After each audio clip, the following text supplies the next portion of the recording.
1980s में Soviet union की red army से लड़ने के लिए मुजाहिदीन दुनिया के अलग अलग मुस्लिम देशों से अफगानिस्तान पहुंच रहे थे। इस एंटी सोवियत कैंपेन को सीक्रेटली फंड कर रहा था United states through CIA। He wanted to arm the Mujahideen without revealing America's role. और इसके ग्राउंड ऑपरेशंस को एग्जीक्यूट कर रही थी पाकिस्तान की इंटेलिजेंस एजेंसी ISI मुजाहिदीन के रिक्रूटमेंट के लिए पाकिस्तान के मदरसों में रेडिकल लीडर्स को फंड कर रहा था।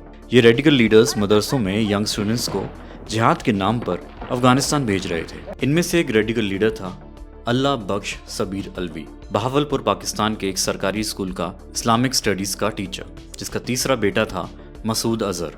5 foot 2 inch tall and short sighted Masood Azhar physically gifted नहीं था, पर जब वो बोलता था तो उसका मुकाबला कम ही लोग कर पाते थे। मसूद अजहर खुद तो अफगानिस्तान नहीं गया, पर जिहाद पर दिए अपने भाषणों से वो बहुत से लोगों को मुजाहिदीन ज्वाइन करने के लिए इंस्पायर कर रहा था। यंग मसूद 1988 तक खुद को किसी तरह से अफगानिस्तान जाने से बचाता रहा, मेनली अपनी इन्फ्लुएंशियल फैमिली की हेल्प से।